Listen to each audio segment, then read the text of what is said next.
दर्शकगण, श्रोतागण, भाई और बहनों, मातृशक्ति को नमन। खास, विशेष, मनमोहक, अच्छा इंसान बनाने वाला, इंसानियत के गुण देने वाला, मानवता के गुण देने वाला, धार्मिक जीवन बनाने वाला, अच्छे संस्कार देने वाला, युवाओं को, बच्चों को, वरिष्ठ नागरिकों को, सभी वर्ग के लोगों को अच्छे संस्कार देने वाला, हमारे जीवन की दिशा बदलने वाला, हमारे जीवन के अंदर जो नकारात्मक भाव है उसको सकारात्मक भाव में बदलने वाला कार्यक्रम में आपका हार्दिक स्वागत है, अभिनंदन है, सत्कार है। कार्यक्रम प्रतिदिन नए नए विषयों के साथ प्रवेश होते हैं।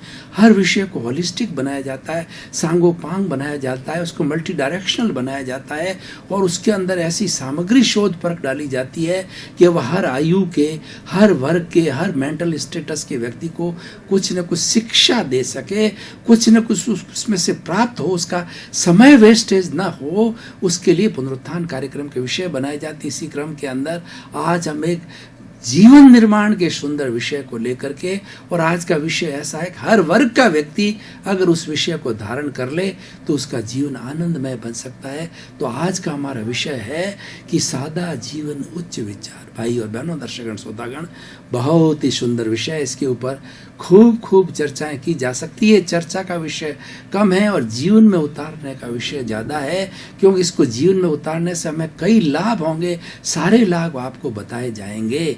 और ये पूरा इस तरीके से एक स्लोगन है, सादा जीवन उच्च विचार, मानव जीवन का श्रृंगार। जैसे कि एक स्त्री श्रृंगार करती है और वो गोल्डन के नेकलेस पहनती है और गोल्डन चीज़ें पहनती है, अच्छी अच्छी साड़ी पहनती है, मेकअप करती है, तो कहा जाता है कि सुंदर स्त्री है, वह उसका श्रृंगार होता है। तो उसी तरह से मानव जीवन का सर्वश्रेष्ठ श्रृंगार है वो सादा जीवन है और उच्च विचार होने चाहिए। व्यक्ति जो है, man is known by the company he keeps. व्यक्ति जैसी संगत में होता है वैसा ही वो संस्कार लेता है और उस संगत से पहचाना जाता है। इसीलिए हमेशा ऐसे लोगों की संगत करनी चाहिए जो ज्ञानवान हैं, जो चरित्रवान हैं और जो उच्च जीवन जीते हैं और मानव जीवन को सार्थक करते हैं। क्योंकि सबसे बड़ा हमारा श्रृंगार है वो सादा जीवन है और उच्च विचार है। तो हम दोनों चीज़ों पे बात करेंगे, एक तरफ सादा जीवन और दूसरा उच्च विचार। तो इन दोनों के करने से मानव जीवन का श्रृंगार ऑटोमेटिकली हो जाएगा। तो अब हम व्याख्या कर रहे हैं सादा जीवन। सादा जीवन किसे कहते हैं? देखिए, व्यक्ति की जिसकी आवश्यकताएं कम हैं वह जीवन सादा है। रोटी, कपड़ा, मकान, शिक्षा, चिकित्सा, ये मूलभूत आवश्यकताएं व्यक्ति की है। और ये आवश्यकताओं में देखिए, एक व्यक्ति अपने 10,000 रुपये में अपने परिवार का पालन पोषण करता है, एक व्यक्ति 1 लाख में करता है और एक व्यक्ति 1 करोड़ में करता है। इसकी कोई सीमा नहीं है। लेकिन हमारा आराम से कम पैसों में, कम से कम धन दौलत के अंदर हमारा काम चल जाए, वो सादा जीवन होना चाहिए। क्योंकि देखिए कि भोजन हित होना चाहिए, मित होना चाहिए और रित होना चाहिए। अब भोजन के अंदर व्यक्ति महंगा भोजन भी कर सकता है, बहुत बड़ा शीरा बना करके रोज रोज शीरा खावे, हलवा खाए और बड़ी बड़ी महंगी जो है वो ड्राई फ्रूट्स की मिठाइयाँ बना के खाए, वो लेवलिशली जीवन होता है। लेकिन दाल रोटी खाने वाला जीवन है वो सादा जीवन रहता है। वह भोजन है हमारा शुद्ध होना चाहिए, न्यूट्रिशियस होना चाहिए और हमारी जो जिस वक्त की जिस सीजन है उस सीजन के अनुरूप होना चाहिए। जैसे गर्मी के अंदर हमें ठंडा भोजन करने चाहिए और सर्दी के अंदर गर्म भोजन करना चाहिए। वो सीजन के अनुकूल भोजन होना चाहिए, उसको ऋत कहा जाता है। तो इस तरीके से सभी बातें हैं कि हमारा जो सुबह से शाम तक हम जो जीते हैं, हमारा घर कितना हो। हमारा घर जैसे 2 रूम 3 रूम का बेड है, वो करोड़ का भी हो सकता है, 10 करोड़ का भी हो सकता है और 50 लाख का भी हो सकता है, 5 लाख का भी हो सकता है। घर में सफाई होनी चाहिए और घर के अंदर हर सब चीज़ व्यवस्थित रूप से जमी हुई रहनी चाहिए ताकि हमको अच्छा लगे, हमारा मूड अच्छा रहे और हम बड़े आराम के साथ घर में रह सके। यानी जीवन सादा होना, उसकी आवश्यकताएं कम होनी चाहिए। सबसे बड़ी बात जो है ना, हमारा जीवन कठिन कब होता है या हमारा भारी भरकम जमीन हमारा कब होता है। जैसे मैं स्त्रियों के लिए बात करूं कि स्त्रियां 100 साड़ियां रखती है, और कितना कितना कॉस्मेटिक्स रखती है, उनको पता होना चाहिए कि सारा ये कॉस्मेटिक्स जो आता है ये हमारे जो जीव जंतु हैं, पशु पक्षी हैं, उन्हीं पक्षियों की हिंसा करके, किसी का हार्ट निकाल करके और किसी के मांस से, किसी की मेद से और किसी की चमड़ी से ये चीज़ें हमारे सामने आती। जितने भी कोमल कोमल मुलायमदार बैग हमारी स्त्रियों के पास में, महिलाओं के पास होते हैं, वो सब जो है वो पशुओं की खाल होती है, इसलिए मुलायम लगते हैं, उसको तैयार किया जाता है। तो ये हिंसा का कार्य है।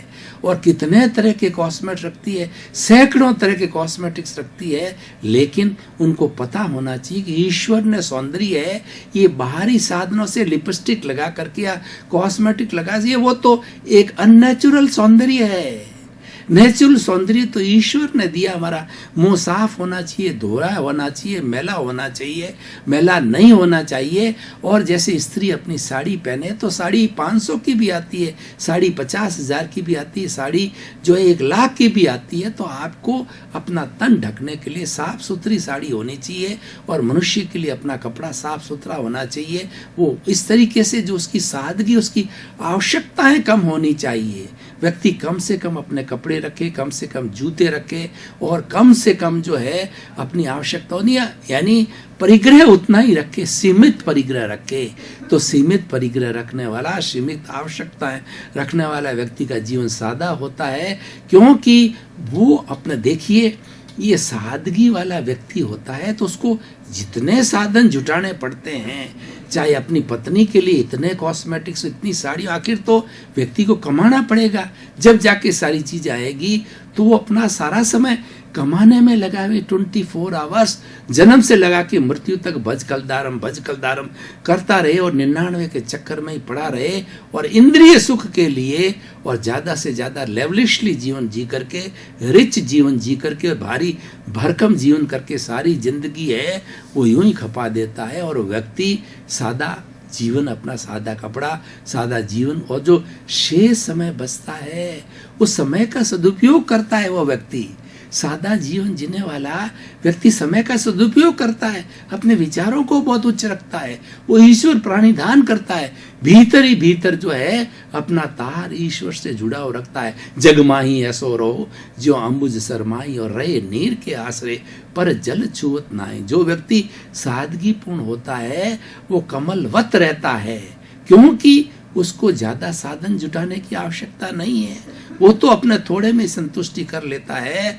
तो ये कहा गया है कमलवत कैसे रहा जाता है। कमल का जो फूल होता है वह तो ऊपर रहता है, कीचड़ से डंठल है, कीचड़ के अंदर रखती है। तो वो कीचड़ समझता है कि कमल मेरे साथ है, लेकिन कमल सोचता है कि मैं तो कीचड़ से बहुत ऊपर हूँ।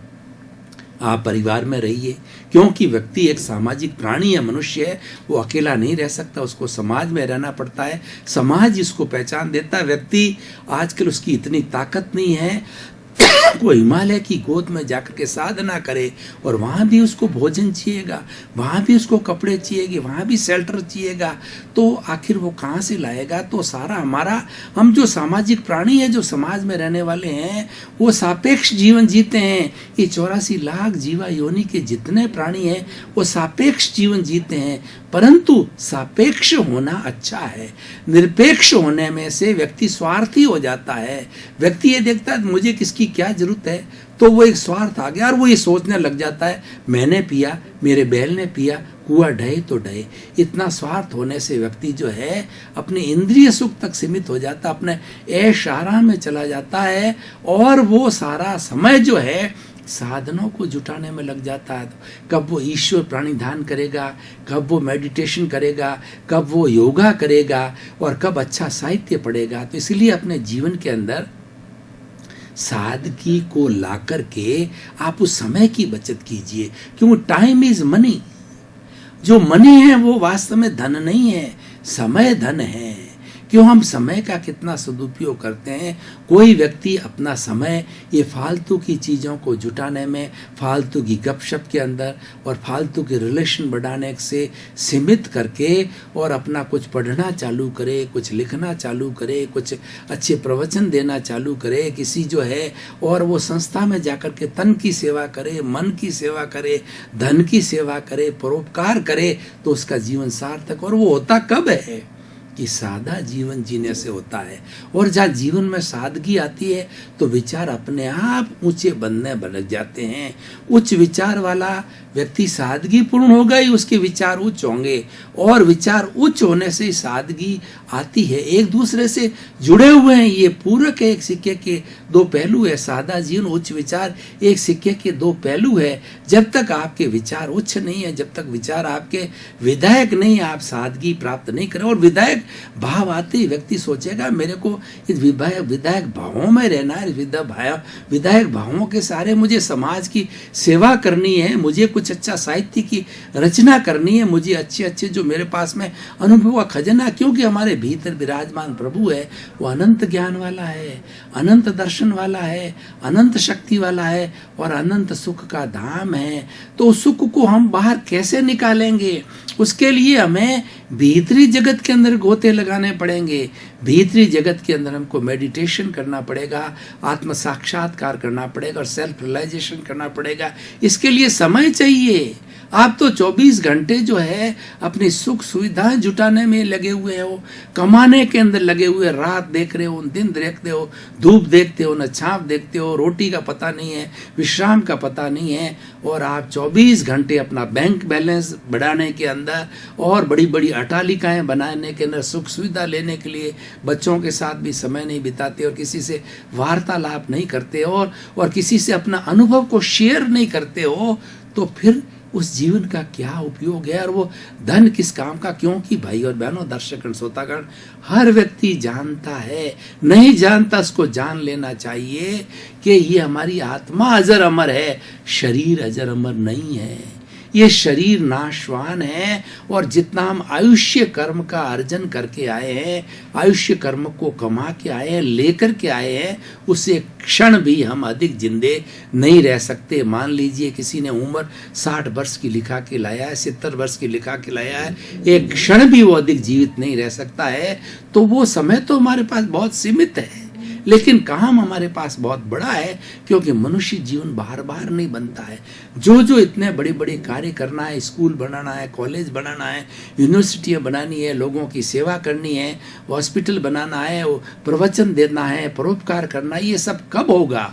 ये तब होगा कि हमारा जीवन सादा होगा और हमारे विचार ऊंचे होंगे। अगर हमारे विचार ऊंचे नहीं है तो हम क्यों किसी की सेवा करेंगे? हम तो ये चिंतन करेंगे हमारे को क्या लेना देना, हम तो अपने आनंद से रहो, हमको तो अच्छे खाने को मिल जाए, अच्छे पीने को मिल जाए, अच्छे रहने को अच्छा बंगला होना चाहिए, हमारा पद होना चाहिए, हमारी प्रतिष्ठा होनी है, हमें दुनिया से क्या लेना देना? तो आप दुनिया से कट जाओगे और जैसे आए हो वैसे ही चले जाओगे। लोग उसी को याद करते हैं जो सोसाइटी को दे के जाता है।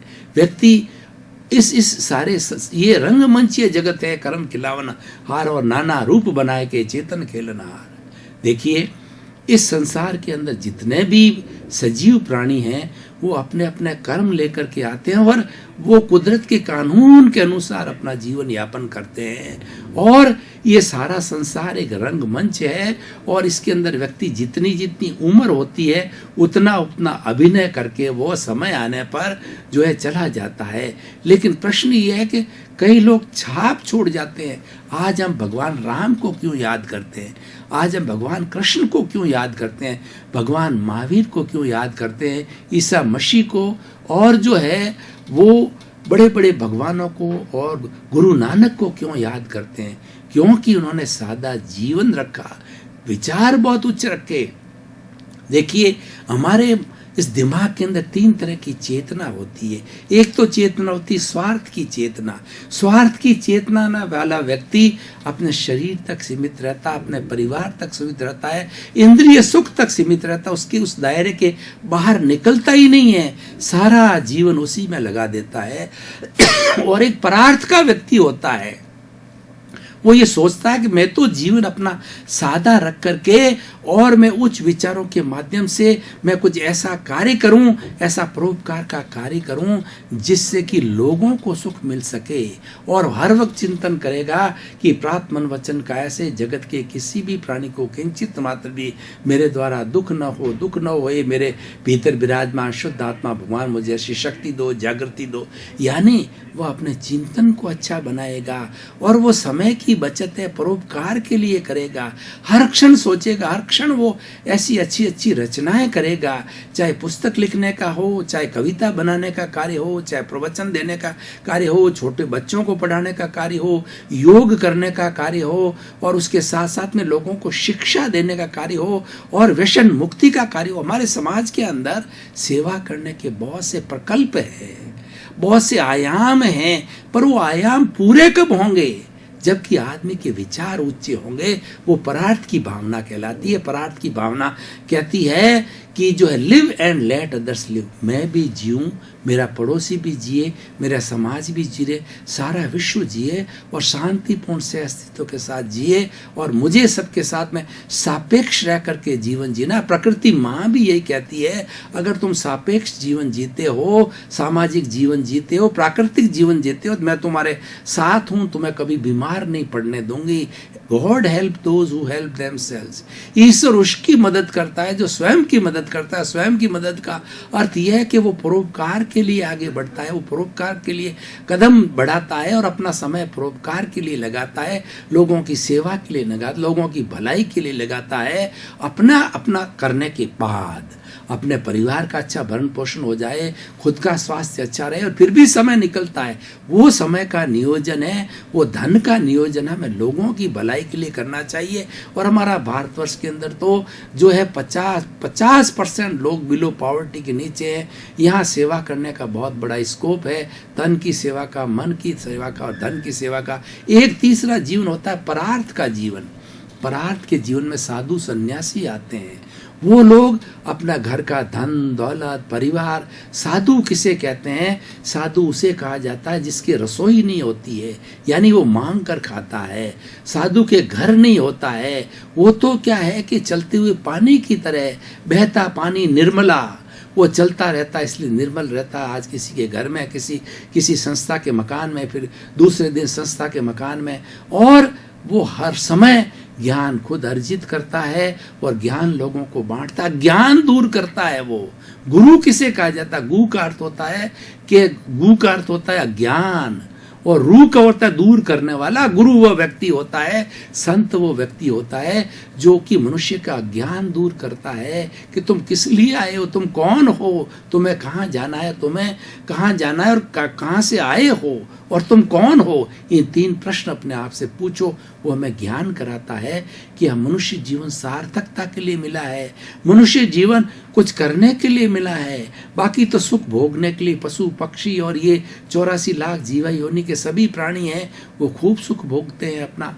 जितना जितना उनका है। लेकिन मनुष्य जीवन जो है परार्थ के लिए मिला है, लोगों की भलाई के लिए मिला है, लोगों को अच्छा करने के लिए मिला है। इसलिए भाई और बहनों, कहने का अर्थ ये है कि सारी बातों का सारांश ये है कि हमें विचार विधायक रखने चाहिए। हमें कभी भी, दर्शकगण श्रोतागण भाई और बहनों, आपका बहुत बहुत धन्यवाद। कार्यक्रम प्रतिदिन नई नई बातें बताता है, जीवन के निर्माण की सामग्री देता है, अच्छा इंसान बनाने की प्रक्रिया करता है, और आपके नकारात्मक भाव सकारात्मक बदले उसके बारे में बताता है। ना तो कोई तंत्र करता है, ना कोई मंत्र करता है, ना कोई जादू है, ना टोना है। हमारा एक ही सिद्धांत है कि हमारे नकारात्मक भाव किस तरीके से सकारात्मक बने, यानी जैसी दृष्टि वैसी सृष्टि। अपनी सोच को बदलिए तो आप अपनी दिशा को बदल दिए, दशा बदल जाए। इसी क्रम में आपका जीवन आनंदमय हो, मंगलमय हो, सुखमय हो, और खूब आप धर्ममय होकर के और समाज की सेवा करते हैं। आपके प्रति मंगल भावना शुभ।